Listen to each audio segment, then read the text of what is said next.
Gunfire shattered the tranquil afternoon, turning a high society garden party into a war zone, and the crosshairs stood a 6-year-old boy. No one moved fast enough. Except a desperate, starving caterer who threw himself over the child, taking 3 rounds to the chest, and changing the Mafia underworld forever. Casper Walsh adjusted the stifling collar of his catering uniform for the 5th time in as many minutes, desperately trying to mask the dull, persistent ache in his empty stomach. 22 years old, unmated Omega, and barely scraping by in the city's Lower East Side, survival wasn't a lifestyle. It was a daily war of attrition. He had taken this double shift at the Davenport Estates charity gala for one reason only: double pay. Enough to keep his crumbling studio apartment for another month. Enough to buy a week's worth of scents of presents.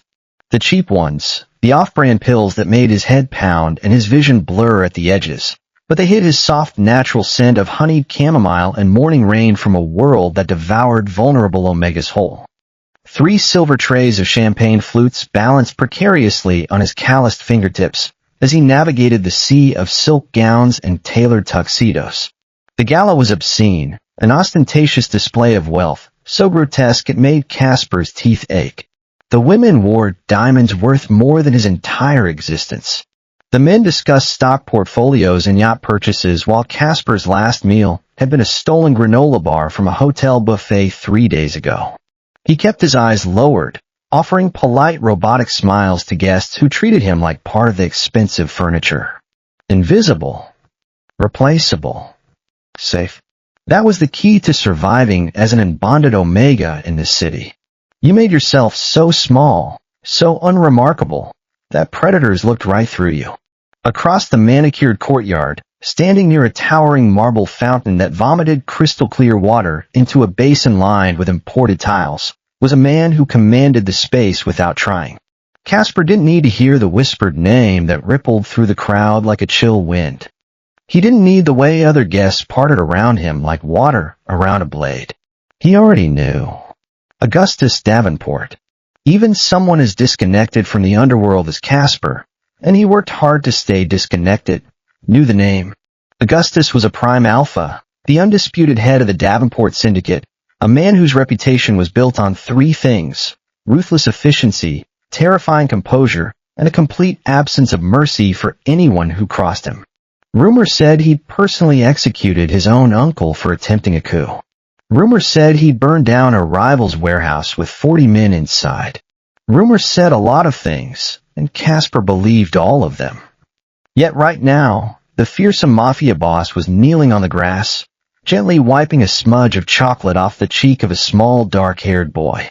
Elias. Augustus's 6-year-old son.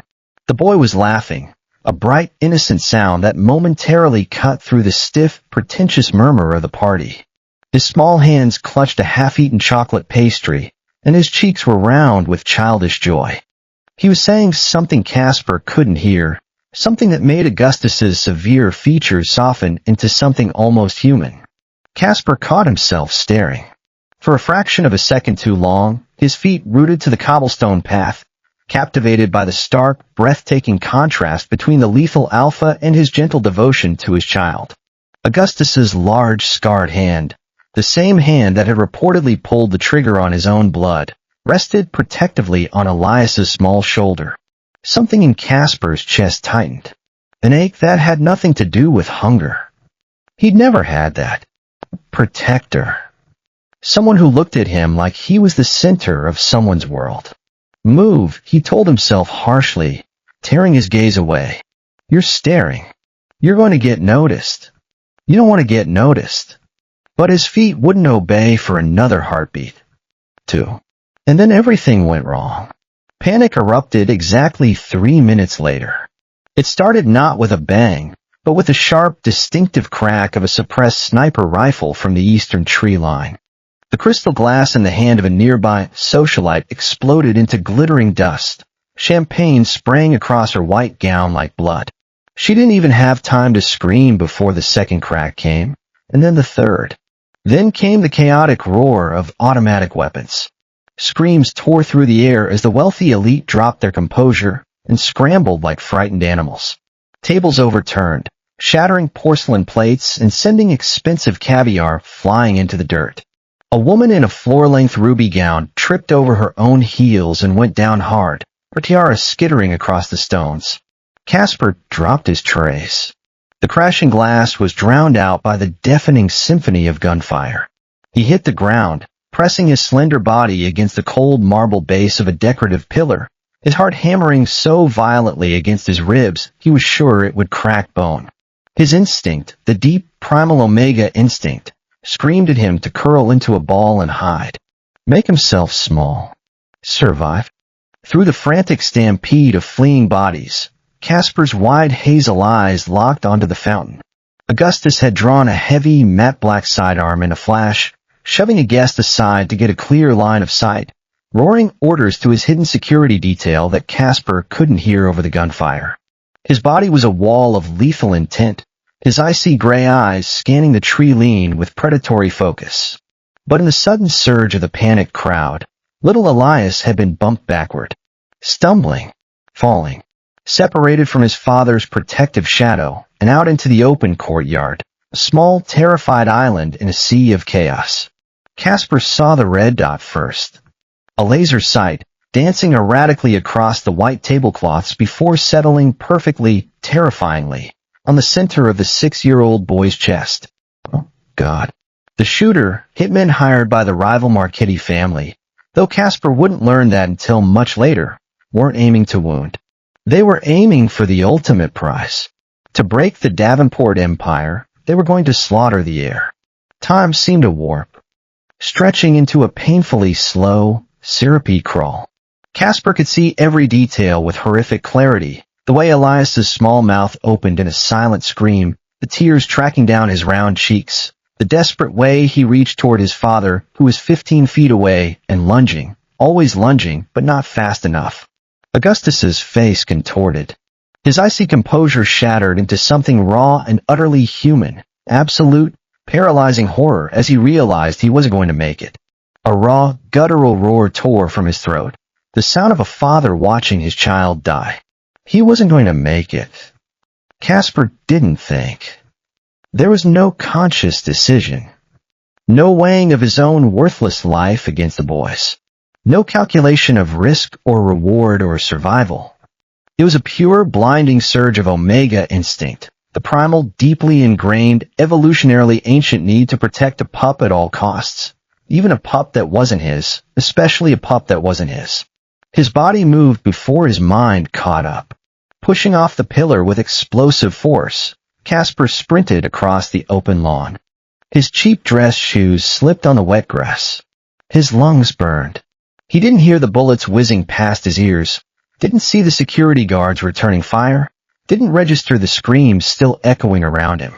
He only saw Elias's terrified, tear-filled eyes. And then he dove, launching his slender frame through the air, just as the hitman on the eastern tree lean pulled the trigger. Casper tackled Elias to the ground, wrapping his body entirely around the small child, burying the boy's face in his chest to shield him from the world. His arms caged Elias's tiny body. His legs curled to create a protective shell.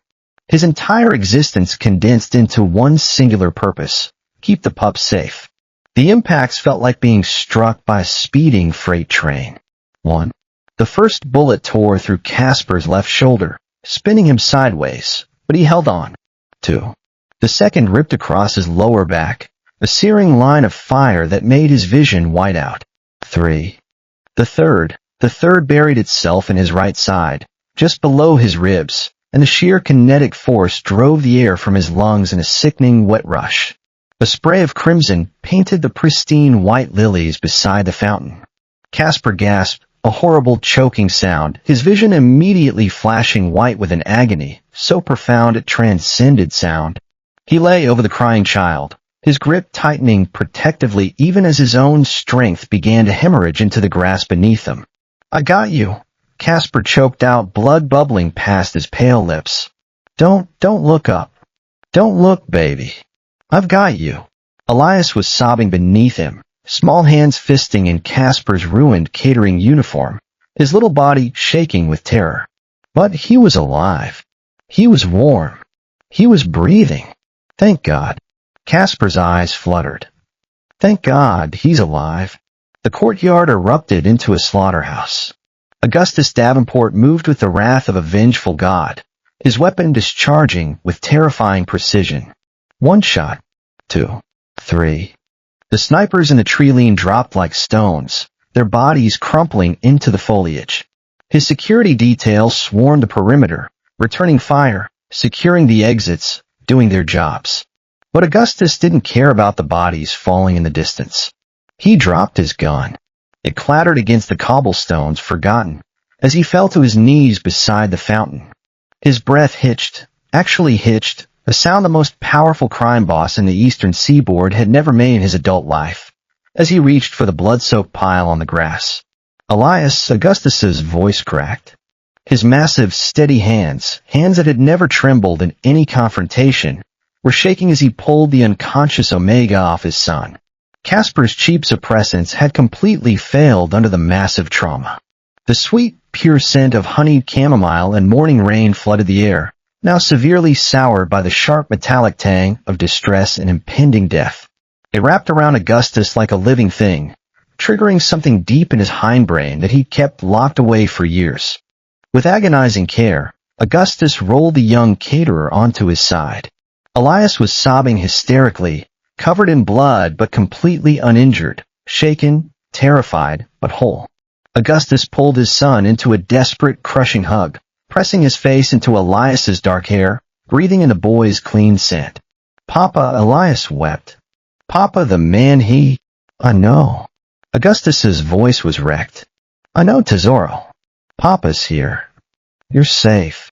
He passed Elias back to his towering right-hand man, Vincent, who had just sprinted onto the scene, his own weapon still smoking. Get him to the armored car. Now, Augustus barked. Don't stop for anything. Vincent nodded once, scooping the crying boy into his massive arms. Boss, go. Augustus turned his attention back to the Omega bleeding out on the grass. Casper's eyes were half open, glassy, and unfocused. His breathing was a wet, ragged rattle that spoke of collapsed lungs and internal bleeding. 3 bullet wounds were leaking a catastrophic amount of blood onto the manicured lawn. The shoulder wound was bad, the back wound was worse, but the one in his side was catastrophic. Augustus could see the dark, spreading stain, could smell the copper-thick scent of life slipping away. Hey, look at me, Augustus commanded, his deep, alpha voice rumbling with an authority that demanded obedience even from the dying. He pressed his hands hard against the wounds, trying to stem the horrific tide. Blood welled between his fingers, hot and slick. Look at me. Casper's chest heaved weakly, a wet cough spraying pink foam across his lips. His eyes, stunning hazel, Augustus noticed distantly, flecked with gold, found Augustus's face with enormous effort. Is he? Casper's voice was barely a whisper, shredded by pain and blood loss. Is the pup safe? The absolute selflessness in the dying Omega's voice struck Augustus harder than a physical blow. This fragile, starving, nobody stranger had just thrown himself in front of an assassin's bullet. 3 bullets for a Mafia boss's child. No hesitation. No thought for his own survival. He'd taken 3 rounds to the chest, and the first thing out of his mouth wasn't "help me, or I'm dying." It was, "Is the pup safe?" Augustus stared down at the pale, freckled face, the sharp cheekbones, the dark circles under those hazel eyes, the thinness that spoke of prolonged hunger, the utter vulnerability of a young Omega who had nothing and had just given everything. And something inside him cracked. A violent, possessive, entirely feral instinct clawed its way up his throat, past his composure, past the icy control he'd cultivated for 2 decades. Casper's fading scent wrapped around Augustus's senses, honey and chamomile and rain, sweet even through the blood and terror, triggering something deep, dormant, and absolutely primal in the Alpha's brain. Mine. The thought was completely irrational, completely unhinged. He didn't know this Omega, didn't know his name, his story, nothing. They were strangers, and Casper was dying, and Augustus had no right. But as Casper's eyelids fluttered shut and his heart rate began to plummet, Augustus could feel it under his blood-slicked fingers, the weak, thready pulse of a body shutting down. Augustus Davenport, the coldest, most calculating alpha in the Eastern Syndicate, made a decision. He would burn the entire city to the ground before he let this Omega die. Vincent watched from the perimeter, Elias clutched to his chest, as his boss completely lost his mind. Casper's pulse was a weak flutter against Augustus's fingers, thready, irregular, the unmistakable rhythm of hemorrhagic shock. His skin had gone waxy and pale, his lips tinged blue. His body was shutting down rapidly, prioritizing blood flow to his core, letting his extremities die to keep his heart beating for a few more minutes. Augustus knew the science. He'd seen men die from less. In the Omegaverse, extreme trauma required extreme measures. A powerful alpha's claiming bite could flood an Omega's system with potent pheromones and adrenaline, forcing their physiological survival instincts into overdrive. It could stabilize them long enough for surgeons to work. It could buy precious minutes that meant the difference between life and death. It was also archaic, intimate, meant only for chosen mates, for bonds built on courtship and consent, not forced onto a dying stranger in the dirt. Augustus didn't hesitate. He didn't care about the rules, the setting, or the shocked gasps of his surviving security detail. He hauled Casper's limp body into his arms, cradling the Omega against his chest, ignoring the way Casper's blood soaked through his ruined designer suit. "Hold on to me," Augustus growled, though Casper was already unconscious. He tilted Casper's head to the side, exposing the pale, vulnerable curve of his neck where the scent gland sat prominently beneath the skin. The gland was swollen, straining against the cheap suppressants that were failing by the second. Augustus's eyes flashed, a brilliant, predatory gold. He leaned down and sank his teeth viciously into the gland. The claim was deep and absolute.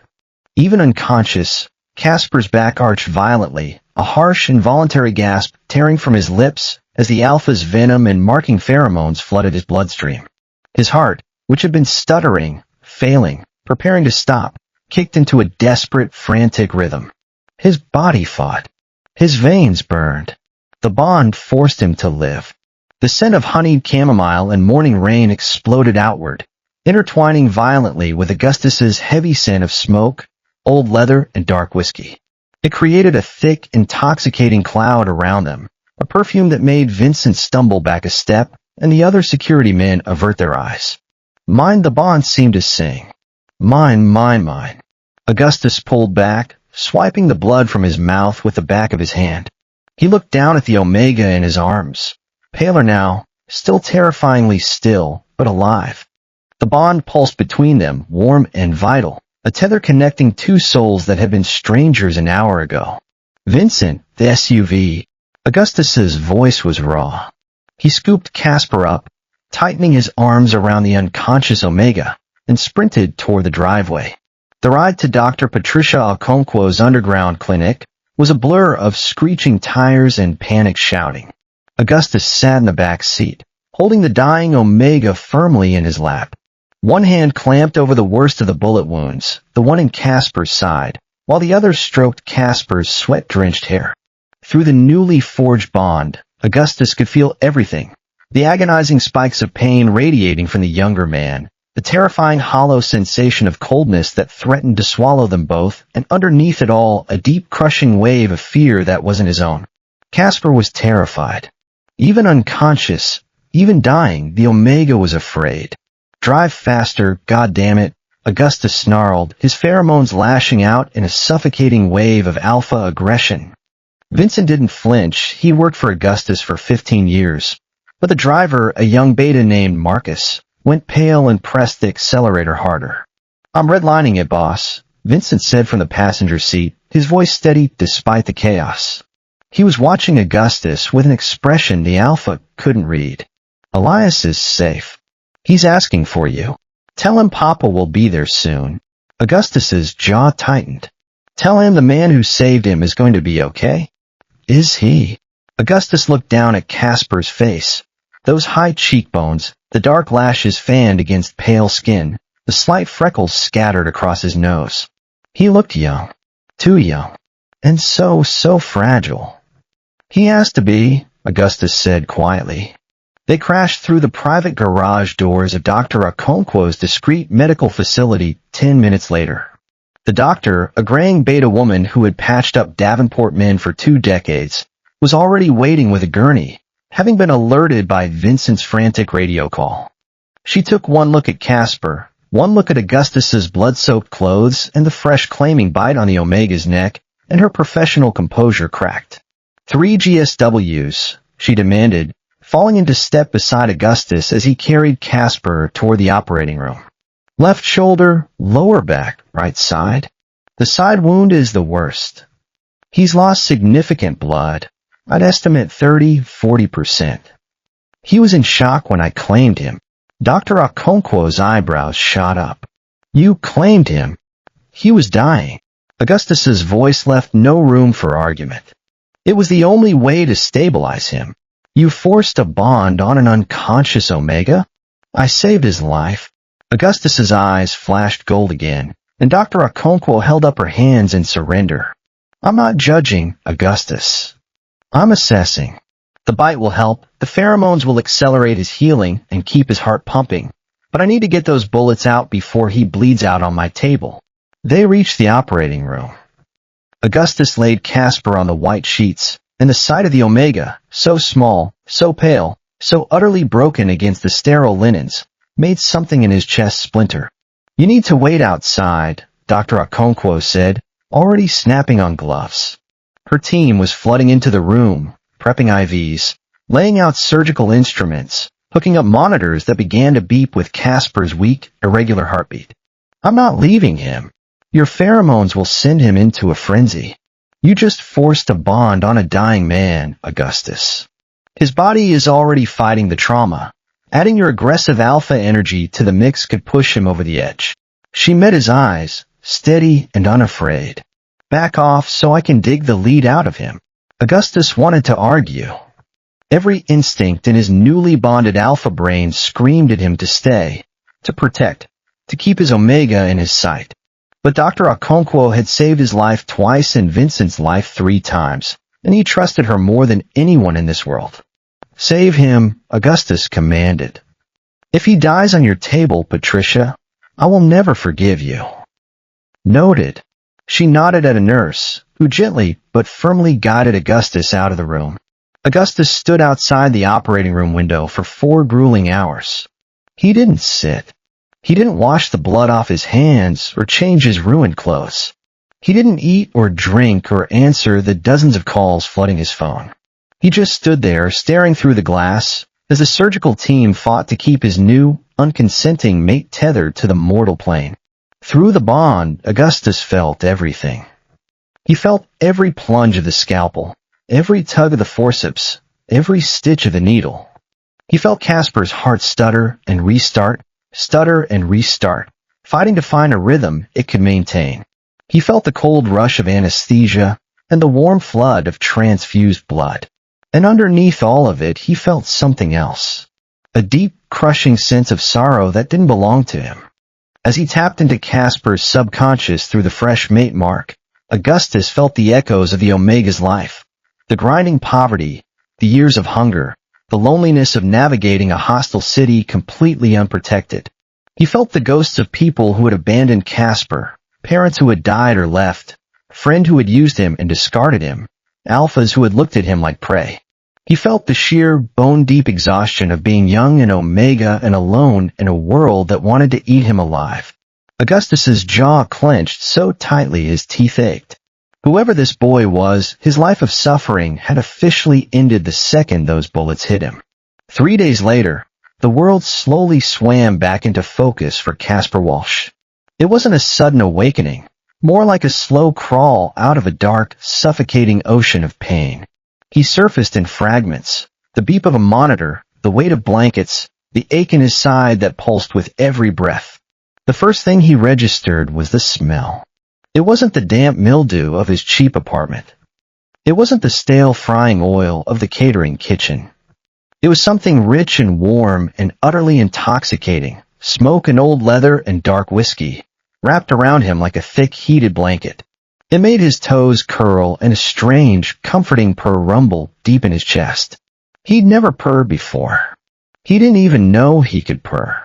Casper blinked his eyes open.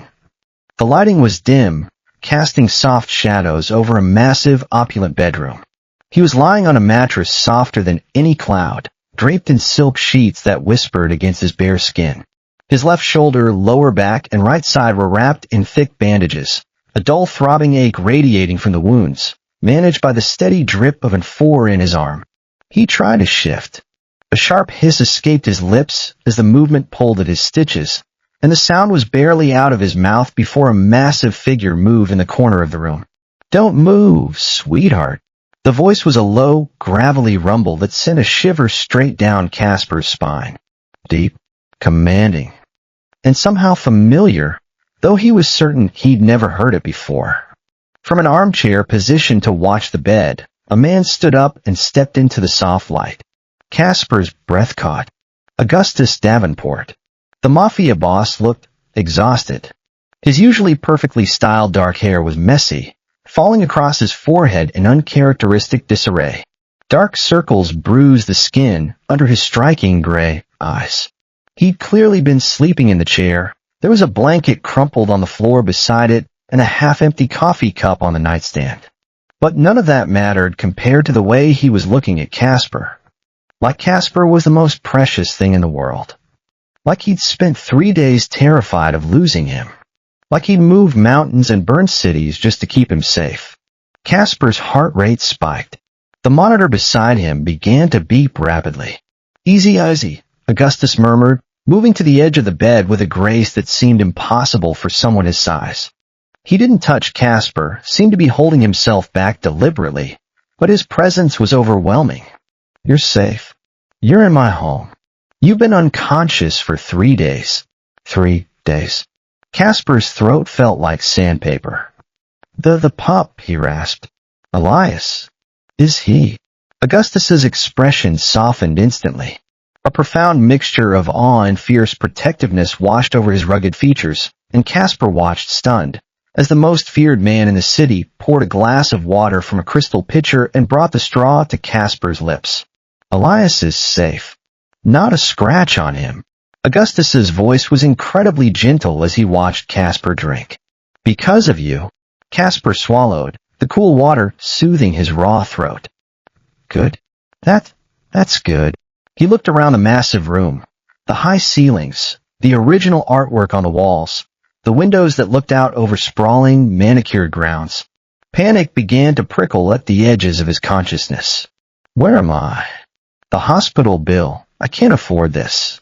I need to leave." He tried to push himself up with his good arm, but a sudden sharp ache pulsed from the side of his neck, an ache that hadn't been there before, that he didn't remember from the gunfire. Casper froze. His hand flew up, trembling fingers brushing against the raised, incredibly sensitive flesh over his scent gland. The distinct shape of teeth marks. A claiming bite. Fresh, if the tenderness was any indication. His breath hitched. He looked up at Augustus, his hazel eyes wide with absolute terror and confusion. In the Omegaverse, a bite meant one thing: ownership. Mates. Bonds that were supposed to be consensual, built on courtship and mutual desire, not forced onto a dying stranger in the dirt. You bit me." Casper's voice cracked. Tears welled in his eyes, hot, humiliating tears that he couldn't stop. The scent of smoke and leather suddenly felt overwhelming, directly tethered to his own heartbeat, his own soul. "Why?" Augustus sat on the edge of the mattress. His massive frame dwarfed the terrified Omega, but he didn't loom. He sat carefully, deliberately, leaving space between them. He didn't look apologetic. He looked dangerously possessive. "You were dying," Augustus stated, leaning in close enough that Casper could feel the heat radiating off his body. "Your organs were shutting down. The claim forced your body to stabilize, kept your heart beating long enough for the surgeon to get the bullets out. I did what I had to do to keep you breathing." Casper pressed himself back into the pillows, trembling. "But we don't know each other. You're a Davenport. You can't just claim a caterer. I'm nobody." Augustus reached out. His large, calloused fingers, the hands of a killer, Casper's mind supplied hysterically, gently traced the line of Casper's jaw. The touch was electric, sending sparks across Casper's skin, and the purr in his chest grew louder against his will. You threw yourself in front of an assassin's rifle to save a child you didn't even know. Augustus's voice was low, intense, burning with an emotion Casper couldn't name. You are not nobody. You are the Omega who saved my son. He leaned closer. His gray eyes burned with an intensity that left no room for argument, no space for denial. You belong to the Davenport family now, Casper. Your debts are paid. Your enemies are mine. And you will never have to scrape by in this city again. The first week of Casper's recovery was a waking nightmare. Not because of the pain, though there was plenty of that, a constant dull throb that made every movement an ordeal. Not because of the boredom, though the days stretched endlessly in the luxurious prison of Augustus's master suite. No, the nightmare was Augustus himself. The Alpha was everywhere. He was there when Casper woke up, sitting in that same armchair, watching him with those intense gray eyes. He was there when Casper ate, meals prepared by a private chef, designed to rebuild his strength, brought to his bedside on silver trays. He was there when Casper slept, his scent a constant, comforting presence that seeped into Casper's dreams. And the worst part, Casper didn't hate it. He should hate it. He should be furious, violated, even at being claimed without his consent. He should be plotting his escape, figuring out how to get back to his miserable little apartment and his miserable little life. Instead, he found himself craving Augustus's presence. The bond made it worse. Every time Augustus left the room to take a call, to handle business, to check on Elias, Casper felt it like a physical ache. His chest would tighten, his heart would race, and a low, mournful sound would escape his throat before he could stop it. It was humiliating. You're pining, said Dr. Okonkwo dryly, during one of her twice-daily check-ins. She was changing the dressings on Casper's wounds, her touch brisk and professional. It's the bond. Your body is adjusting to being mated. It's going to make you feel things you don't want to feel. I don't want to feel any of this, Casper muttered, staring at the ceiling. I didn't ask for any of this. No. But you're alive. Dr. Okonkwo met his eyes, her expression softening. And whether you like it or not, that Alpha in the other room has been out of his mind with worry since he brought you here. He hasn't slept in a bed in 4 days. He hasn't left this wing of the house except to see his son. She paused, searching for the right word. Transformed. Casper didn't know what to say to that. Elias was the bridge between them. The 6-year-old boy practically moved into Casper's room every afternoon, slipping past the guards with the ease of a child who had grown up in a fortress. He would climb onto the edge of the massive silk-sheeted bed, bringing coloring books and toys and an endless stream of chatter that filled the quiet hours. Papa said you caught the bad fireworks, Elias murmured one Tuesday, his small hand gently patting the thick bandages wrapped around Casper's shoulder. He said you're a hero. Like in the comic books. Casper offered a soft, genuine smile. His heart squeezed painfully. His Omega instincts, already hijacked by the claiming bite, hummed with fierce, protective warmth every time the boy was near. I'm just the guy who was in the right place at the right time, he said. I'm glad you're safe, Elias. Are you going to stay? Elias asked, his dark eyes wide and hopeful. Papa said you might stay. I want you to stay. You smell like cookies. Casper laughed, the first real laugh he'd managed since waking up. I smell like chamomile, actually. What's chamomile? It's a flower. You make tea out of it. Can we make tea together? Maybe when I'm better. Augustus watched them from the doorway, his broad shoulders leaning against the oak frame. Casper hadn't noticed him at first, had been too focused on Elias's animated face, on the simple joy of making a child smile. But when he looked up and saw the expression on Augustus's face, his breath caught. The absolute devotion in those icy gray eyes made Casper's heart stutter.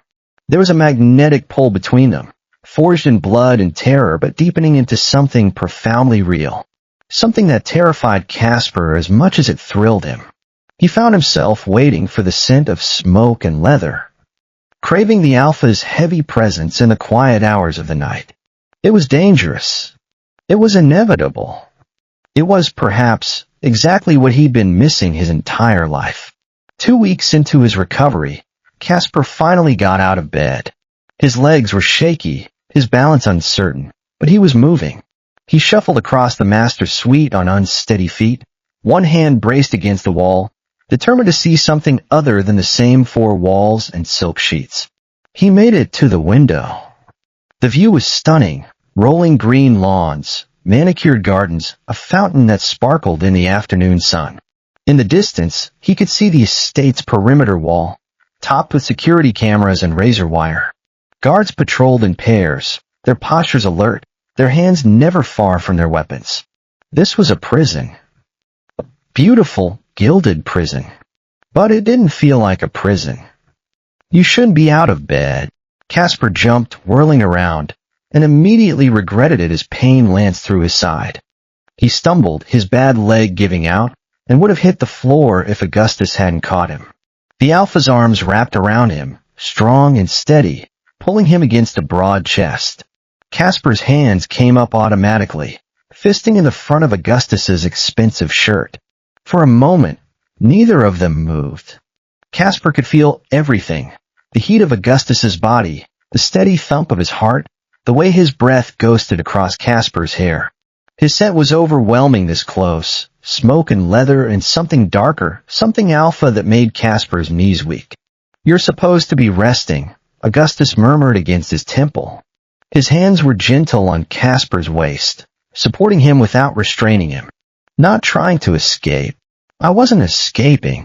Casper's voice came out breathier than he intended. I needed to see outside. I've been in that room for 2 weeks, and you couldn't wait for someone to help you? I'm not used to having help." Augustus pulled back just enough to look at him.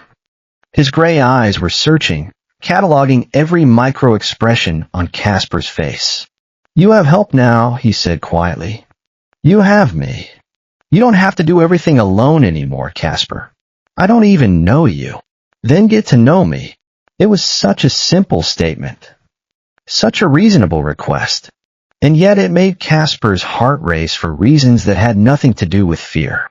"Why do you care?" Casper whispered. "I'm nobody. I was nobody before this, and I'm still nobody. I don't have money or power or connections. I'm just an Omega who got lucky." Augustus's jaw tightened. His grip on Casper's waist tightened too, almost imperceptibly. "You are not nobody," he said, and there was something fierce in his voice, something that brooked no argument. "You are the bravest person I have ever met. You took 3 bullets for my son, a child you didn't know, in a world you didn't belong to. You didn't hesitate. You didn't run. You acted." He cupped Casper's face in his hands, tilting his chin up, forcing eye contact. "I have spent 20 years building an empire," Augustus continued, his voice low and intense. "I have killed men. I have ruined families. I have done things that would make you sick to hear. And in all that time, I have never met anyone with your courage. Your goodness." "I'm not good," Casper protested, but his voice was weak, wavering. "You are." Augustus's thumb traced Casper's cheekbone, featherlight. "And I'm going to spend the rest of my life proving to you that you deserve to be cherished." The kiss, when it came, was inevitable. 3 weeks into Casper's recovery. A rainy evening, the sky dark outside the windows, the only light coming from the fireplace in Augustus's study. Casper had been moved there earlier in the day. Augustus had declared that he was tired of sleeping in an armchair and that Casper could keep him company while he worked. They'd been sitting in comfortable silence for hours, Augustus reviewing documents on his laptop while Casper read a book. Something light, a romance novel he'd found on the shelves. At some point, Casper had drifted off. He woke to the sensation of being watched. Augustus was standing over him, his gray eyes soft in the firelight. He draped a blanket over Casper at some point, and his hand was resting on Casper's shoulder, warm and grounding. "You were making a sound," Augustus said quietly. "A distressed sound." I thought you were having a nightmare. I don't remember, Casper admitted, his voice thick with sleep. What time is it? Past midnight. You should be sleeping. So should you. They stared at each other. The fire crackled. Rain tapped against the windows. And something shifted in the air between them, something charged, something inevitable. Casper, Augustus murmured, and the way he said Casper's name, like it was something precious, something worth savoring, made Casper's breath catch. Yes, I'm going to kiss you now. It wasn't a question. But it wasn't a demand either. It was a statement of intent, a warning, a chance for Casper to say no. Casper didn't say no. Augustus leaned down, slow and deliberate, giving Casper every opportunity to pull away. His hand slid from Casper's shoulder to the back of his neck, cradling his head with devastating gentleness. And then their lips met. The kiss was soft at first, tentative, almost chaste. Augustus tasted like whiskey and something darker, something uniquely him. His lips were warm, slightly chapped, and they moved against Casper's with a patience that seemed at odds with everything Casper knew about the man. Casper made a sound, a small, helpless sound, and Augustus deepened the kiss. One hand fisted in Casper's hair. The other pressed against his lower back, pulling him closer, and Casper went willingly, melting into the alpha's embrace like he'd been waiting his whole life for this. Because maybe he had. The bond sang between them, bright and warm, and Casper felt something inside him settle. Something that had been restless and searching and alone for so long it had forgotten what it was looking for. Mind the bond seemed to say. Yours, ours. When they finally broke apart, both breathing hard, Augustus rested his forehead against Casper's. I know this isn't what you wanted, Augustus said, his voice rough. I know I took a choice away from you. And I will spend the rest of my life making it up to you, if you'll let me. But Casper, he pulled back, meeting Casper's eyes with an intensity that stole his breath. I'm not letting you go. Not now. Not ever. You are mine, and I am yours, and we are going to figure this out together. Casper should have been terrified. Instead, he found himself smiling, a small, tentative smile that felt like the first step towards something new. Okay, he whispered. Augustus kissed him again. Trouble, however, was brewing just beyond the estate's reinforced gates. Information regarding the gala shooting was slowly trickling in. Augustus's intelligence network had traced the assassination funds through a maze of offshore dummy corporations, eventually landing on a private, heavily encrypted account at a Swiss bank. The money had been wired by Vincent Marchetti, the head of the rival Marchetti syndicate, and the man who had been waging a quiet war against the Davenports for years. But Augustus knew Vincent wasn't smart enough to bypass the Davenport family's elite security detail on his own. Someone on the inside had provided the blueprints, the guard rotations, the precise moment Elias would be standing in the open. We tear the Marchetti operation down to the studs, boss, Vincent said, pacing the length of the study during a late-night debriefing. We sent a message. No one touches your Heir. No one touches your Omega. Casper was curled up on a velvet chaise lounge in the corner of the study, sipping chamomile tea. Elias had made it for him, with help from the kitchen staff, and Casper had been touched nearly to tears by the gesture. He wasn't supposed to be involved in syndicate business, but Augustus refused to let him out of his sight, citing the bond's need for proximity. As Casper watched Vincent pace, a cold prickle of unease washed over him. He noticed the heavy, expensive cologne Vincent wore. A sharp, bergamot-based scent, pleasant enough, distinctive enough. Memories of the gala rushed back. Before the first shot was fired. Before the glass shattered. Casper had been serving champagne near the eastern tree line, and he remembered catching that exact same sharp, citrusy scent wafting from the shadows, mingling with a metallic smell of gun oil. Vincent had supposedly been securing the front perimeter that day. Yet his scent had been right where the snipers were positioned. Casper kept his eyes lowered, his hands trembling slightly against his porcelain teacup. He didn't speak. He couldn't just hurl accusations at the underboss of the Davenport family based on a fleeting memory and a bottle of cologne. He needed undeniable proof. And more importantly, he needed to survive long enough to expose the truth. Tension snapped 4 weeks into Casper's recovery. Augustus was called away to an emergency meeting with the regional port authorities, a meeting orchestrated to smooth over the lockdown Augustus had imposed on the city's docks after the shooting. He left half his men at the estate, explicitly placing Vincent in charge of protecting Casper and Elias. Rain lashed against the floor-to-ceiling windows of the master suite. Casper was reading a story to Elias, who had fallen asleep against his uninjured side. The boy's small hand was curled around Casper's sleeve, his breathing soft and even, his face peaceful for the first time in weeks. The heavy oak door clicked open. Vincent stepped into the room. He didn't knock. "Time to go, Omega," Vincent said, his voice entirely devoid of the respectful tone he usually used in Augustus's presence. He drew a suppressed handgun from his tailored jacket, aiming it directly at Casper. Quietly, "Wake the boy. You're both taking a ride." Casper's blood ran cold, but the panic he expected never materialized. Instead, a chilling, absolute calm settled over him. The terrified, starving caterer, the act he had played for 3 years, the survival mechanism that had kept him alive in a city that wanted to eat him, was over. He was done pretending. "You routed the Marchetti payment through the Swiss account," Casper said smoothly, not making a single move to wake Elias. He kept his voice to a deadly, quiet whisper. "You disabled the eastern perimeter sensors at the gala.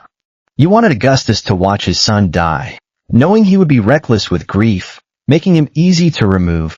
Vincent frowned. The gun wavered for a fraction of a second.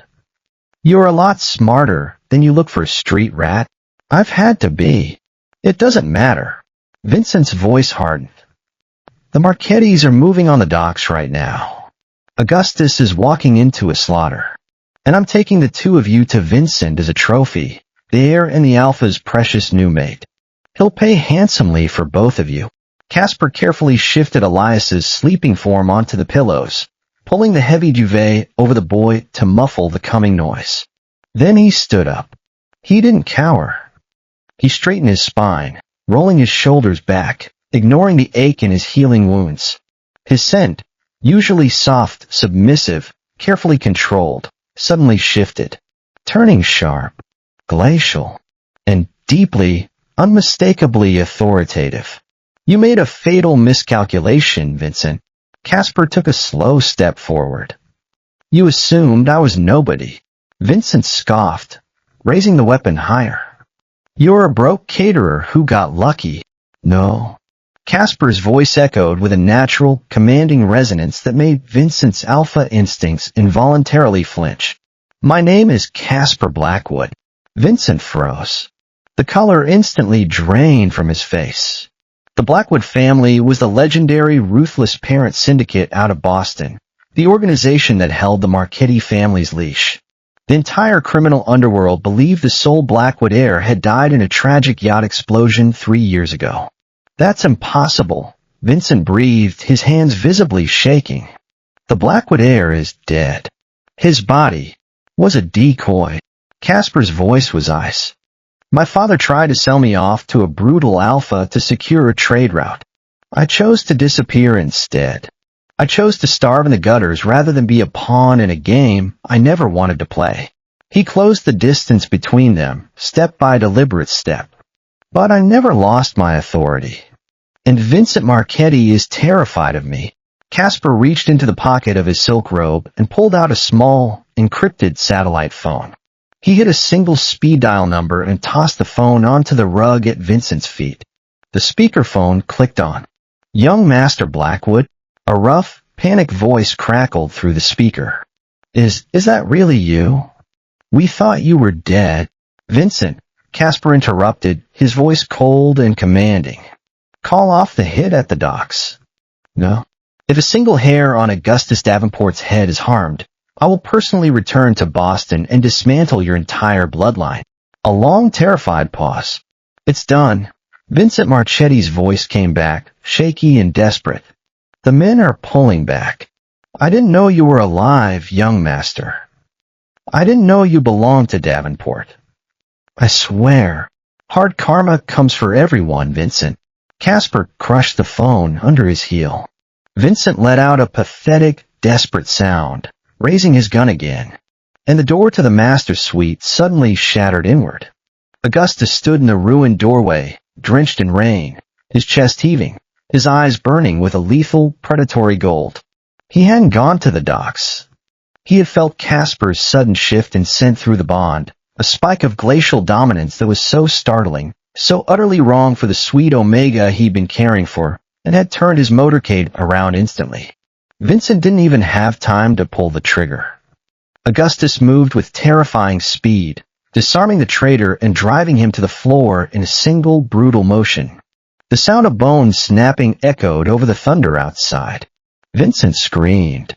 Augustus silenced him with a devastating blow to the temple, rendering the underboss unconscious. He stood up, his knuckles split and bleeding, and turned to face Casper. The Omega was standing in the middle of the ruined master suite, his spine straight, his chin lifted, his hazel eyes steady. There was no fear in his expression, no relief, just a calm, quiet acceptance.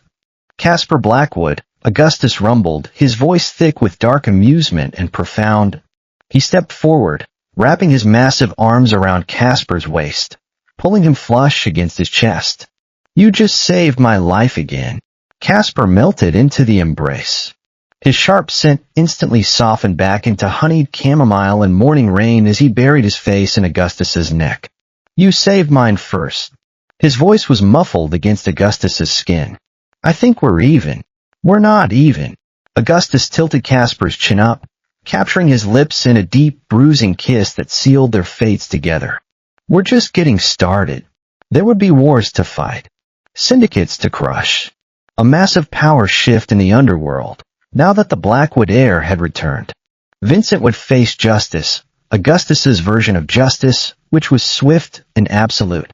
The Marchetti family would be dismantled piece by piece, their territory absorbed into the Davenport Empire. But those were problems for another day. That night, after Vincent had been taken away, and the estate had been secured and Elias had been tucked into bed with extra blankets and a promise that Papa would check on him every hour, Casper found himself standing on the balcony of Augustus's bedroom, looking out at the stars. The rain had stopped. The sky was clear, scattered with diamond-bright constellations. You're thinking too loudly. Augustus stepped up behind him, wrapping his arms around Casper's waist, pulling him back against his chest. The heat of him was immediate grounding, right? I'm thinking about how different my life would be if I just called in sick that day, Casper admitted. If I'd let someone else take the double shift. If I'd stayed in my apartment and let Elias. Don't. Augustus's arms tightened. Don't do that to yourself. You showed up. You saved him. You saved me. And I'm going to spend the rest of my life making sure you never regret it. Casper turned in his arms, facing the Alpha. The moonlight caught Augustus's features, softening the hard edges, making him look almost gentle. I don't regret it, Casper said quietly. I regret lying to you. I should have told you who I was from the beginning. You had your reasons. Augustus's thumb traced Casper's jaw. Your father tried to sell you. You ran. You built a new life, a harder life, but an honest one. That takes courage, Casper. More courage than most people have. I was scared. I know. I'm still scared. I know that too. Augustus kissed his forehead, soft and lingering. But you're not alone anymore. You have me. You have Elias. You have a family now if you want it. Tears pricked at Casper's eyes, not sad tears, but overwhelmed ones. I want it, he whispered. Augustus smiled, a real smile, one that transformed his entire face, that made him look younger and lighter, and almost unrecognizable from the cold Mafia boss the world knew. Then it's yours. 3 months later, Casper stood in the courtyard of the Davenport estate, watching Elias chase fireflies across the lawn. The boy was laughing, that same bright, innocent sound Casper had heard the first day they met, the sound that had made him stop and stare and change the course of his entire life. Augustus came up behind him, wrapping his arms around Casper's waist, resting his chin on Casper's shoulder. "He loves you, Augustus murmured. "He asks for you every morning. He drew you a picture yesterday. It's supposed to be the three of us, though I think it looks more like three potatoes with faces." Casper laughed, leaning back against Augustus's chest. "I love him too," he admitted. "I never thought I'd have this. Any of this. Neither did I." Augustus pressed a kiss to Casper's temple. "And then a poor, starving Omega threw himself in front of 3 bullets for my son, and everything changed. Best decision I ever made." "Same." Elias spotted them and came running, his small legs pumping, his face split in a wide grin. He crashed into Casper's legs, wrapping his arms around Casper's thighs, and Casper bent down to scoop him up, ignoring the lingering ache in his shoulder. "Papa." "Casper, come catch fireflies with me." "Anything for you, Piccolo," Augustus said, and Casper's heart swelled at the easy way Augustus included him. "Anything for you," Casper thought, pressing a kiss to Elias's dark hair. "Anything for both of you." The bond pulsed warm in his chest, a constant reminder that he was loved, that he was wanted, that he belonged. He wasn't nobody anymore. He was Casper Blackwood Davenport, mate to the most powerful alpha in the city. Mother, in all but name, to a 6-year-old boy who had stolen his heart. And he was never going back to the way things were. 1 year later, the first heat. The first sign came 3 days before Casper's heat was supposed to start. He was in the kitchen with Elias, teaching the boy how to make chocolate chip cookies, a Saturday ritual they developed over the past 6 months. Flour dusted every surface. Elias had more batter on his face than in the bowl. Casper was laughing at something ridiculous the boy had said when a wave of dizziness crashed over him, so suddenly his knees buckled. "Casper." Elias's small voice was worried. "Are you okay?" Casper gripped the counter, breathing through the sudden, overwhelming rush of want that flooded his veins. His scent, honeyed chamomile and morning rain, spiked sharply, sweetening into something thicker, headier, unmistakably Omega and heat. "Not yet," he thought frantically. "It's too early." The suppressants were supposed to last another week. "I'm fine, baby," he managed, forcing a smile. "Just a little dizzy." "Why don't you go find Papa and tell him I need to lie down?" Elias nodded solemnly and ran off, leaving Casper alone with the rapidly intensifying fire building in his gut. Augustus found him 15 minutes later, curled in a nest of blankets on the bedroom floor, a nest Casper hadn't even realized he was building until he was already in the middle of it. He dragged every soft thing in the suite into a corner. Pillows, comforters, the cashmere throw for the armchair, even one of Augustus's worn t-shirts that still smelled like smoke and leather. "Sweetheart." Augustus's voice was rough, his gray eyes dark as he took in the scene. The scent of Casper's heat was already saturating the room, thick and intoxicating. "Your heat started early." "I know." Casper's voice came out breathy, desperate. He reached for Augustus, his hand shaking. "I need, please, I need." "Shoo." Augustus crossed the room in 3 strides, dropping to his knees beside the nest. He gathered Casper into his arms, and the contact, the closeness, made Casper moan, pressing his face against Augustus's neck, breathing in his alpha's scent like it was oxygen. "I've got you," Augustus murmured, one hand stroking down Casper's back. "I've got you, my love. I'm not going anywhere." The next 3 days blurred into a haze of heat and need in Augustus's steady, grounding presence. This was Casper's first heat since the claiming. He'd been on suppressants for years before the shooting, and the trauma of the bullets had delayed his natural cycle. Dr. Okonkwo had warned them that the first heat after bonding would be intense. She hadn't prepared them for this. Casper lost time. He lost words. He lost everything except the burning, primal need to be close to his alpha, to be filled and claimed and kept. And Augustus was there for every moment of it. The alpha didn't sleep, didn't eat, didn't leave Casper's side for a single second. He held Casper through the worst of the fever, fed him ice chips when he was too weak to lift his head, whispered promises and endearments in a low, steady stream that anchored Casper to reality. "You're doing so well, sweetheart." Just a little longer. Stay with me. I love you. I love you. I love you. On the third day, the fever finally broke. Casper woke slowly, consciousness returning in gentle waves. He was in the nest, his nest, the one Augustus had carefully maintained, adding fresh blankets and removing soiled ones without ever disturbing Casper's sleep. Augustus was beside him, propped against the wall, one arm wrapped protectively around Casper's waist. His eyes were closed, his breathing even, dark circles bruising the skin beneath his lashes. He looked exhausted, wrecked, and absolutely beautiful. Casper reached up, tracing the line of Augustus's jaw with trembling fingers. The Alpha's eyes opened immediately, alert, aware, present in a way that made Casper's heart clench. "Hey," Casper whispered, his voice wrecked. "Hey yourself." Augustus's hand came up to cover Casper's, pressing a kiss to his palm. "How are you feeling?" "Like I was hit by 3 bullets again. But less bleeding." Augustus laughed, a tired, relieved sound.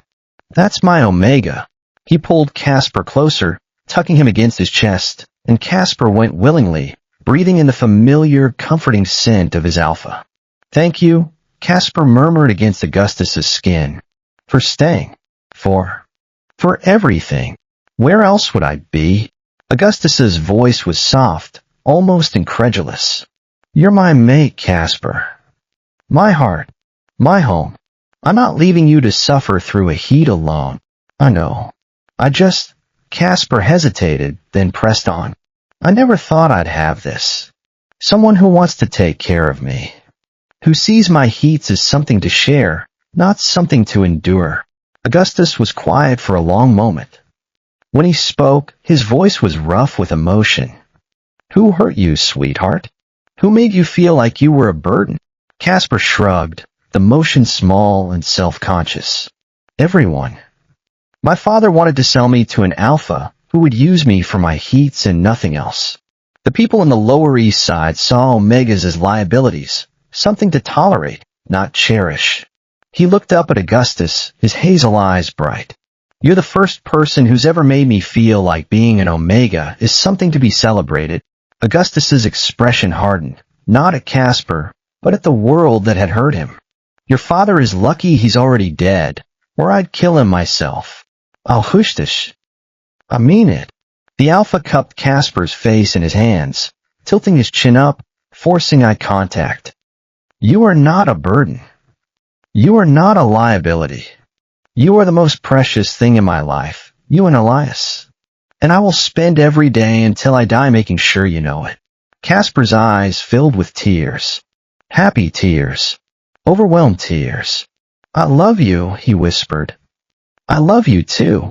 Augustus kissed him, soft, slow, tender. "Now rest. You've earned it." When Casper woke again, the sun was setting outside the windows, painting the room in shades of gold and rose. Elias was sitting at the foot of the nest, coloring quietly, his tongue poking out in concentration. Augustus was still beside Casper, awake now, watching his son with a soft expression Casper rarely got to see. "Papa said you were sick," Elias said, looking up. "Are you better now?" Casper smiled, reaching out to ruffle the boy's dark hair. "Much better, baby. Thank you for asking. I made you a get well card." Elias held up a piece of paper covered in crayon drawings. 3 stick figures standing in front of house. 1 tall figure with dark hair, Augustus. 1 small figure with brown scribbles for Heir, Elias. 1 medium figure with yellow curls, Casper. Above them, in wobbly 6-year-old handwriting, "I love my family." Casper's breath caught. My family. He looked at Augustus, and the Alpha's gray eyes were bright with unshed tears, a sight Casper had never seen before and would treasure forever. "This is beautiful, Elias," Casper managed, his voice thick. "Thank you. Can I stay for dinner?" Elias asked. "We're having pizza." "Papa said you might be hungry."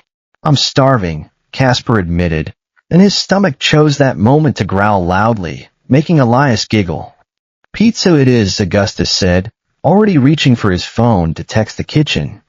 That night, after Elias had been tucked into bed and the house had gone quiet, Casper stood on the balcony of the master's suite, looking out at the stars.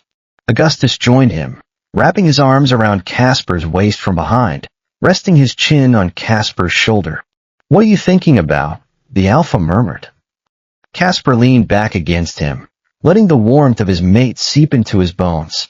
"I'm thinking about how different my life was a year ago," he said quietly. "I was starving, alone, counting down the days until I lost my apartment. And now, Casper turned in Augustus's arms, facing his alpha, his mate, his home. And now I have a family, a home, an alpha who loves me." He reached up, tracing the line of Augustus's jaw. "I never thought I deserved any of this." "You deserve everything," Augustus said fiercely. "You deserve the world, Casper. And I'm going to spend the rest of my life giving it to you." He kissed Casper, deep and slow, and full of promise. When they broke apart, Casper was smiling. "I love you, Augustus Davenport. I love you too, Casper Blackwood Davenport." The bond pulsed warm between them, a constant reminder that they belonged to each other, not because of a bite forced in desperation, but because of the love they'd built in the aftermath. And that, Casper thought as he looked up at the stars, was worth more than any empire. Then,